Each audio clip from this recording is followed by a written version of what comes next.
Game developers face a lot of variables from the player, but what about when there's more than one? Well, it's way harder to make a good campaign that way, and today we're going to talk about that kind of campaign, specifically the ones that are great. Hi folks, it's Falcon, and today, 20 of the best co-op campaigns of all time.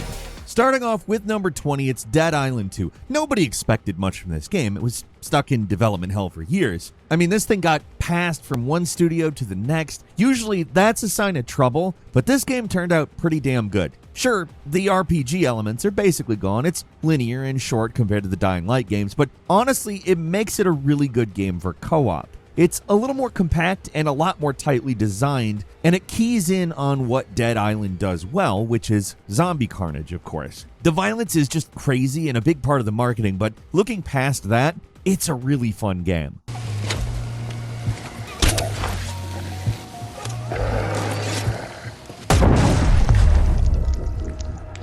You get a bunch of different characters to pick with their own different strengths and weaknesses. There's tons of different weapons. The skill card system lets you change out your builds on the fly, and you can mod weapons to have all these gnarly effects. It's not the deepest game out there, but when you're talking about co-op games, that's often a positive, and this game just nails it for that.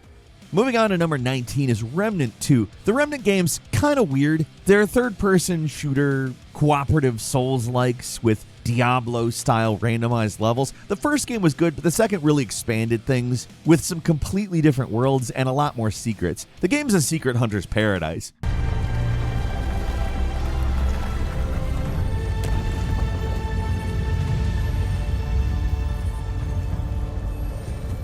There's so much crap to uncover, but if you don't care about all that, then just jump in with a buddy and go nuts. The game can be played entirely with a friend, and it's really the best way to play. It's not unplayable solo or anything like that, but it can make things a lot more difficult. It's a hard game, so for people who just want to zone out with a friend, it's not the best pick. Both players are going to have to be on the ball if you want to beat some of these boss fights. But the randomized elements make it really replayable, and the co-op is really easy to jump in and out of. It's super fun, and it's kind of a weird game in a lot of ways, so it's a unique experience as well. At number 18 is Strange Brigade. Think Left 4 Dead, but with mummies. That's pretty much what this is. Put an Indiana Jones skin on just about anything, and I'm there for it. But hey, this one's actually pretty decent, so that's kind of just the icing on the cake. In this game, you team up with up to 4 players to raid tombs and fight mythological monsters, and it's a good time pretty much all around. The levels are more open, there's a lot of branching paths that can lead you to treasure, and there's puzzles to solve and progress. They're usually pretty basic, and they get a little repetitive after running the same level over and over again, but they break up the action at least. The real selling point here is the setting. It's in the 1930s. It's got ancient tombs, quirky explorers. The game really nails all of that stuff. Strange Brigade doesn't have the highest ambitions, but it doesn't need them. It's a hell of a lot of fun. At number 17, it's Far Cry 5 and 6. Previous Far Cry's dabbled in co-op, but the two newest entries just let people play through the games co-op, no strings attached. Either player's free to wander around or team up however they want, as long as you're in the open world. Only host progression is saved, so your friend is just sort of along for the ride, which is annoying, but not so bad, honestly. Far Cry has the benefit of including Far Cry Arcade, a community mode where you can play custom levels, and they can be played in co-op as well. These levels are a little rudimentary, in terms of mission design, but some players manage to get pretty damn creative, even though it's mostly just fighting random enemies in a custom environment.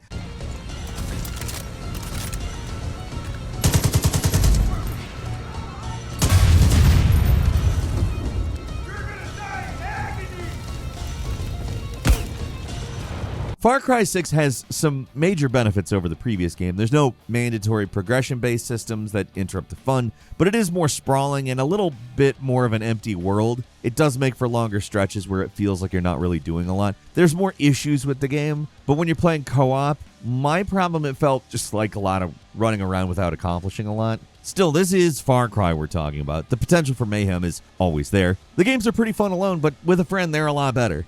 And number 16 is Divinity Original Sin 2. When you get right to it, Dungeons & Dragons were basically the first co-op RPG. When Larian was working with the first Divinity Original Sin, The general understanding was nobody wanted multiplayer in a turn-based story-heavy RPG. Seemed like a crazy idea, but they did make it work. Original Sin wasn't the first RPG to have online multiplayer. I mean, look at the entire MMORPG genre. But it had a lot of innovative ideas, like this rock, paper, scissors mechanic that would pop up when players disagreed on dialogue options. The first game was good, but Original Sin 2 blew it out of the water in every way. All the limits on co-op were pretty much removed, letting both players do pretty much whatever they wanted. It could get confusing at times, but it mostly works.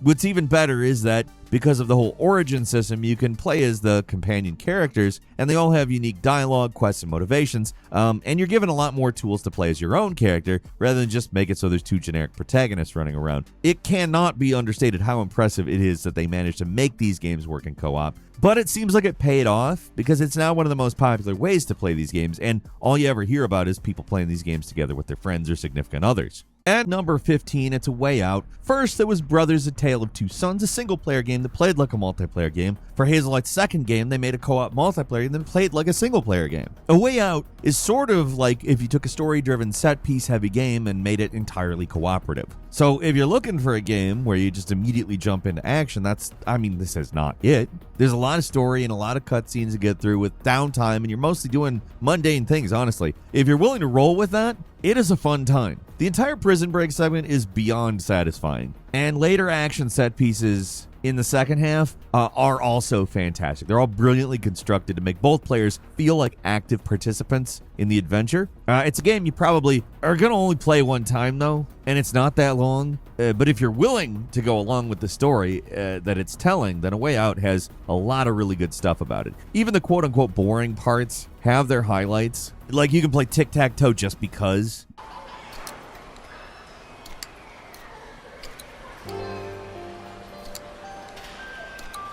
There's a real attention to detail with lots of the interactables here that make the experience just better.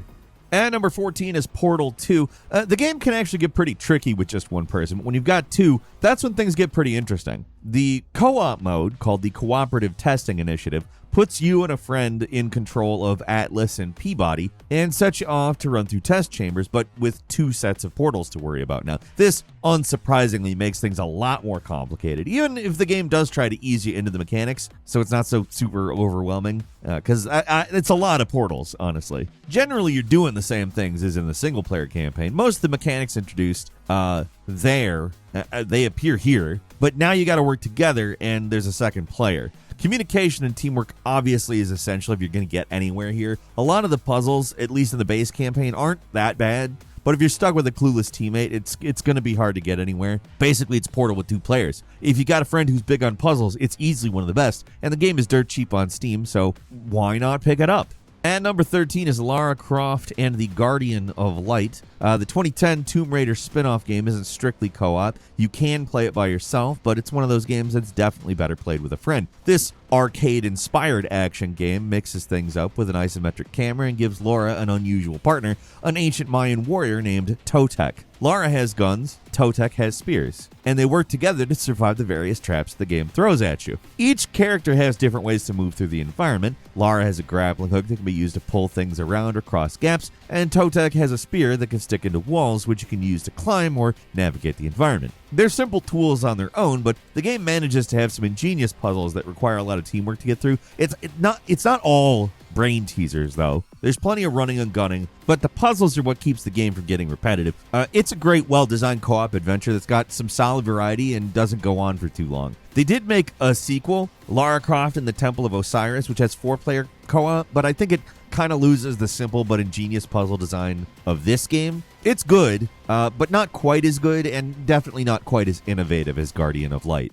At number 12 is Call of Duty Modern Warfare 2, the 2009 one, the Spec Ops missions. Remember when Call of Duties had fun bonus modes that weren't jacked up with tedious progression systems, microtransactions? Isn't it fun that I say those things enough with, like, any game that it doesn't feel weird to say fast as a sentence? It just rolls off the tongue. Progression systems and microtransactions. Don't even have to think. It's just there.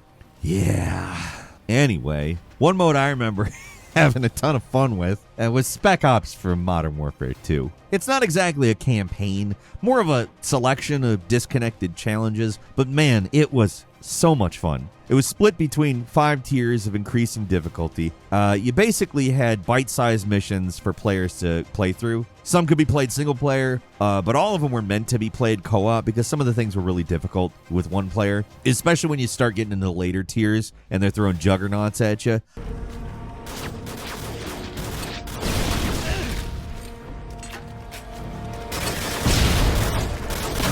Because that's when the difficulty just gets absolutely nuts. Still, if you got a dedicated friend, it's some of the most fun you're ever going to have with this series. There's some great concepts here. Like there's this one called Overwatch, where one player's on the ground and the other controls an AC-130 gunship providing supporting fire. Yeah, it's nothing like Overwatch, but that's fine.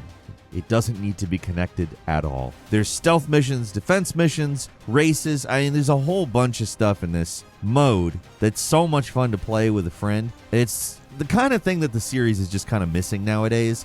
Fun for its own sake.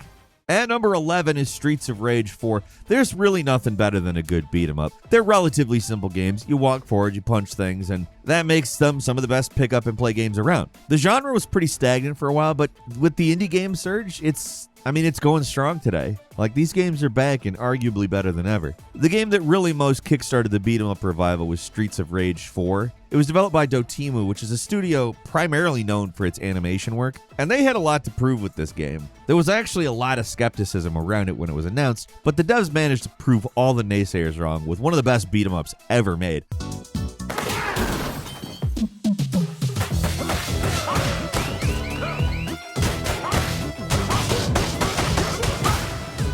To make a good beat 'em up, presentation's key. Music's got to be excellent, characters need to look cool, environments need to pop, and this game does all of that, but the most important thing in a beat 'em up, because these are not complicated games, so the mechanics have to be rock solid and provide some reason that game is worth playing. This game took some cues from fighting games to make a pretty mechanically rich brawler that doesn't forget about the simple pleasure of beating up a bad guy with a blunt object. It's just a really fun game that feels great to play, and it's really easy to jump into with a friend. There's been a whole lot of really good beat 'em ups lately, but for this list, I've got to go with the innovator. I maybe want to give a bit of an honorable mention to Scott Pilgrim vs. the World, though, because that is a stellar beat 'em up as well. And I do feel like, in a lot of ways, the beat 'em up revival kind of wouldn't have happened without that game, but I think Streets of Rage 4 kind of actually kicked it off, so to speak.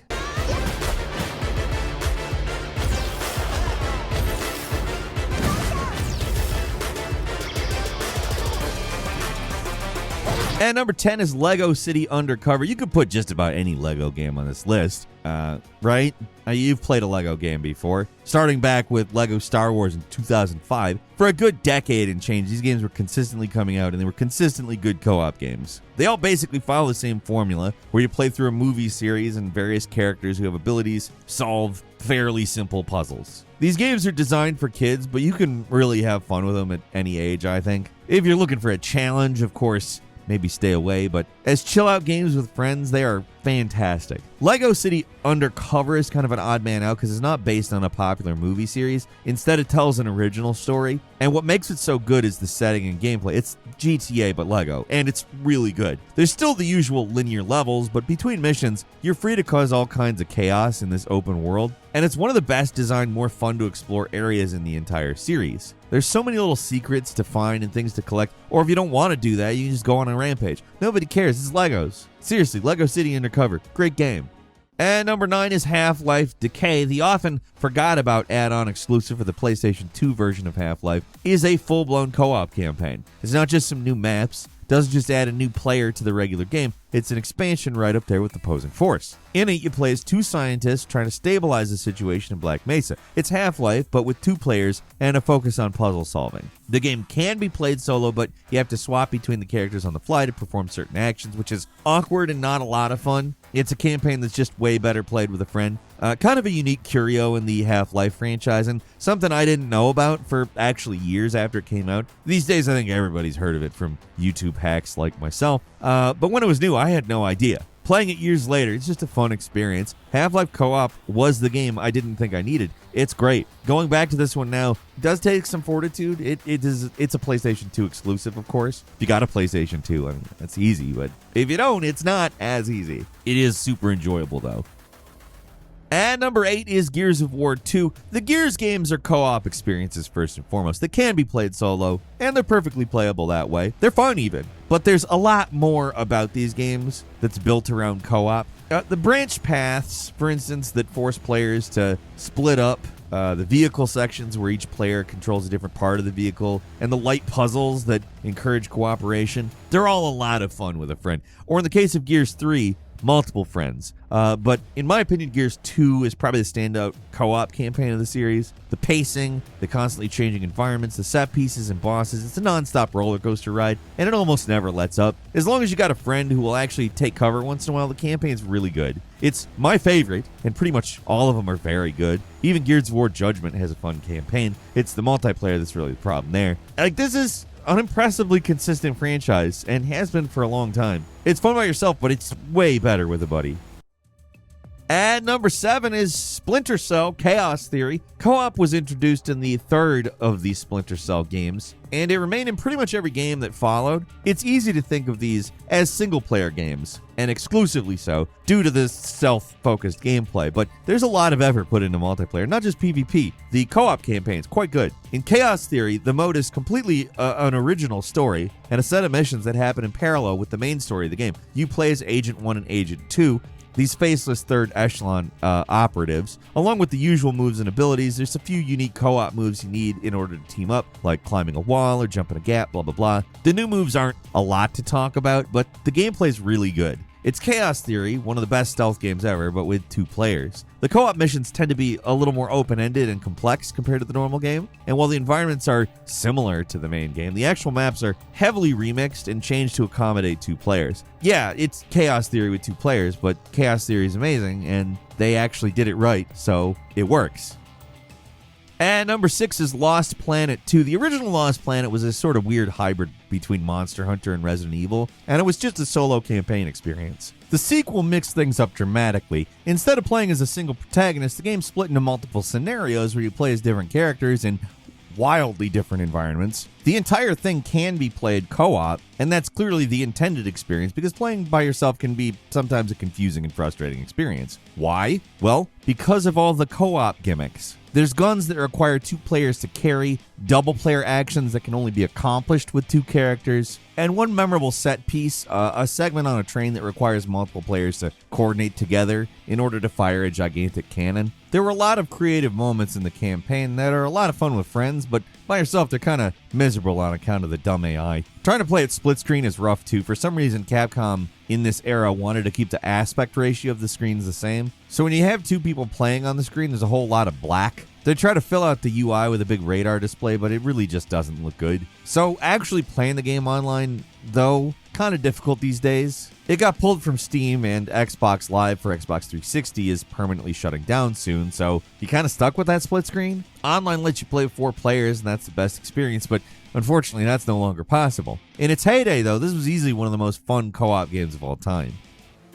And number 5 is The Legend of Zelda 4 Swords Adventures, an utterly absurd GameCube exclusive, and one of the most chaotic and crazy co-op games out there. But actually playing it wasn't that easy back in 2004, let alone now. In order to play the game the way it was intended to be played, you need 4 Game Boy Advances and 4 link cables. I mean, at least the game does come with 1 link cable, but if all your friends want to play along, they need a link cable of their own and a Game Boy. That's because this game uses the Game Boy as a controller exclusively when you're playing multiplayer. If it's just you, it's playable with the standard controller, but if you have 1 or more friends, you need link cables. And it's nearly impossible to get the game going now. But if you somehow have all the tools you need, it's one of the most entertaining co-op campaigns ever. What makes this game unique is it encourages competition as much as cooperation. Like, you all have to get through the level, but only one player will be crowned the winner at the end of a stage, and there are a lot of underhanded tricks that you can use to get into first place. Same time, you kind of have to,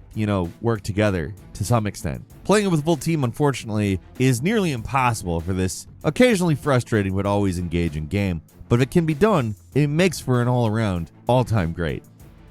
At number 4 is Zombies Ate My Neighbors. This LucasArts developed Monster Mash is simple but very entertaining. You play as 2 kids on a mission to save all your neighbors, and that's it. That's all you do. You just run around and touch a neighbor and they're saved.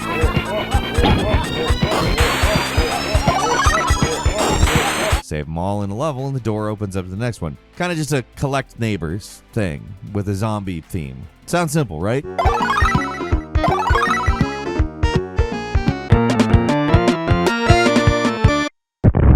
But things get complicated when you realize that neighbors can die permanently, and if there aren't any left, then you fail the game, no matter how many lives you have left. So to beat each level, you have to rush around blasting zombies, werewolves, vampires, killer dolls, and even crazier stuff as the game goes on. It is a relentless, fast-paced experience, and it's very difficult, but it's also just tons of fun. I think I only ever managed to get halfway through the game's 48 maps. I usually stalled out around the giant spider, but the game was just such a creative and fun game that it didn't matter that much. I'd just start over. So yeah.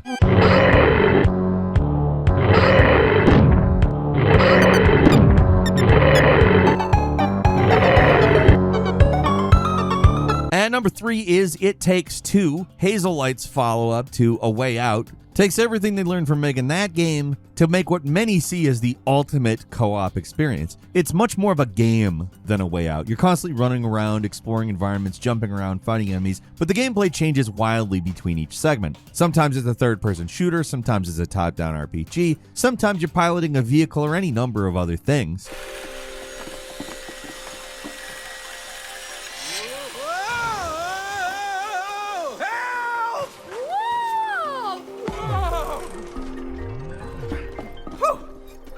Wow!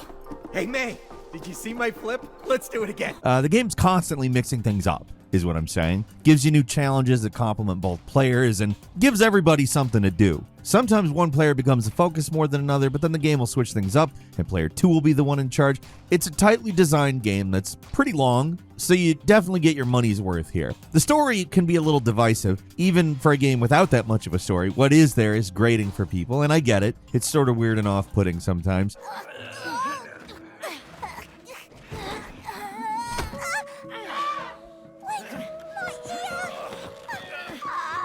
I think she's tricking us. Pull me!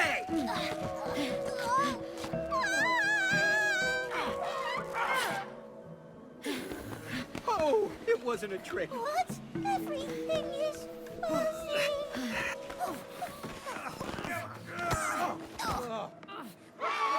Wouldn't it be more fun to play jump rope instead? We're really sorry for this! You don't have to do this. I love Rose. Don't tell us that. But the game itself is so much fun that I don't care. Some people can't, and I get it. That's fine. But for me, it's just not a major issue. The gameplay's just really good. And number 2 is Left 4 Dead 2. Now, co-op doesn't get a lot simpler or more entertaining than this. You got 4 players. You got to get them from one safe house to another. In your way is a horde of running zombies with an occasional variant thrown in. Now get to the end without dying. Boom. That's Left 4 Dead. The first game was great, but the sequel, which introduced Louisiana as a setting and added some quality of life changes like melee weapons, is one of the greatest of all time. The changes sound relatively minor, but overall, Left 4 Dead 2 was a much better game that eventually included everything from the first game anyway. It's hard to explain exactly what makes Left 4 Dead so good, and why games like Back 4 Blood, which is on paper a better game, but it just doesn't match what Left 4 Dead did. You could probably chalk it up to nostalgia, but I think maybe it was the extremely active community. I mean, way bigger than Back 4 Blood's community back in its heyday. But whatever, there's just something special going on with Valve at that time.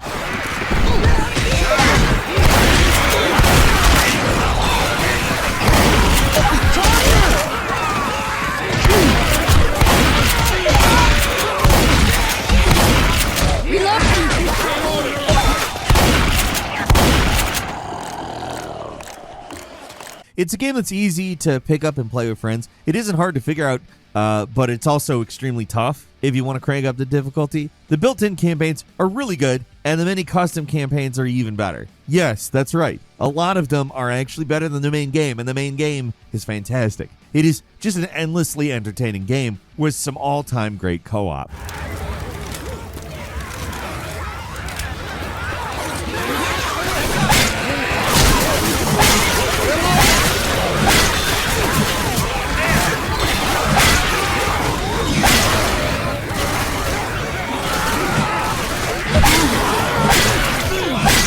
finally, at number 1, it's Halo, the Master Chief Collection. I was going to put Halo Combat Evolved on here,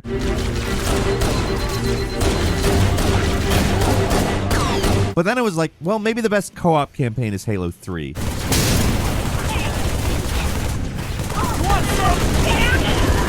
your own kill. But no, what about Halo Reach?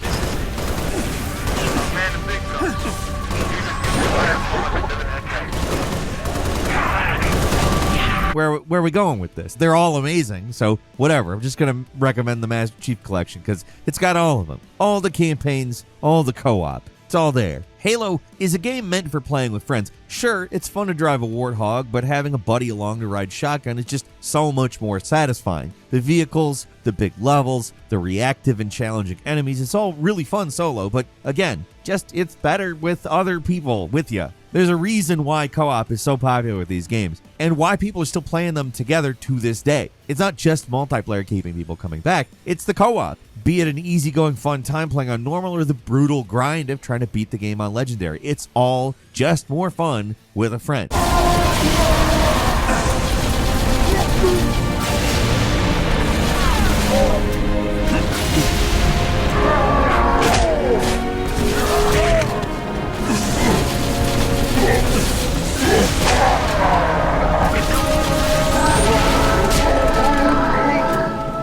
And a couple of bonus games for you. First, Evil West. Yeah, you can play through this one with a buddy. I'm always talking up this game, but I don't think I've ever talked about the co-op. It's great. It's an aggressively linear game, but the thing that makes me keep coming back is the combat, and guess what? It's better with a friend. It does take a while to get going. It introduces all the gameplay mechanics pretty slowly, but once you've got a full arsenal and all your tools, then this game is an absolute blast to play. Feels kind of boring at first, but stick with it. It gets a lot better. Next is Vermintide 2, another one of those Left 4 Dead likes, but it's easily one of the best of them. Instead of zombies, you got rats, and instead of mostly guns, with a few melee weapons, it's primarily about melee. You start at one end of a map, and your job is to cut a bloody swath of carnage to the end. You're swarmed by dozens, if not hundreds of monsters, with variants of bosses who appear every once in a while, and it's absolute chaos, especially on the hardest difficulties. It's a game that really uses the Warhammer license to the fullest, and at least at the time of writing, it's still the best game in the series and the easiest one to jump in and play. Next is the Borderlands series. The first game introduced the formula these games have, and the series has aggressively stuck with it since, I think to good effect. As co-op games, they're all very good, from Borderlands 1 up to the recent D&D style spin-off. In every single one of these things, you and up to 3 of your friends can team up and blast bandits with a ton of guns. The game showers you with loot, and in this case, that's a huge positive because it's guns. More guns are always better, in these games at least. All the games are decent, but the second I think holds up the best. It's got the great variety of environments to choose from, so things just don't get stale, and all the new gun types are pretty great, and the story is pretty entertaining. There is a lot of groan-worthy humor that you have to get past to enjoy these games. It's charming for some people, and for others it is not charming. I should warn you, though, that they'll suck your brain out of your cranial cavity like a crappuccino if you get too close. But the gameplay loot of shooting bad guys with guns and collecting better guns as loot is still very satisfying. And finally, Teenage Mutant Ninja Turtles Shredder's Revenge, another candidate for best beat-em-up, has got to be this game. Allowing up to 4 players to jump in simultaneously, this thing is pure, joyful chaos. It definitely leans into the Konami-style beat-em-ups that favor excess over everything else. More enemies on screen, more special moves, just more of everything, and it's great. The soundtrack's great. Every level is built with a crazy amount of attention to detail, and all the sprites are super lovingly animated. It's just a fantastic looking game, and it's so much fun to play with friends. I can't possibly recommend Shredder's Revenge enough. And that's all for today. Leave us a comment, let us know what you think. If you like this video, click like. If you're not subscribed, now's a great time to do so. We upload brand new videos every day of the week. Best way to see them first is, of course, a subscription, so don't forget to subscribe and enable the notifications. We thank you very much for watching this video. I'm Falcon. You can follow me on Twitter at Falcon the Hero. We'll see you next time right here on gameranx.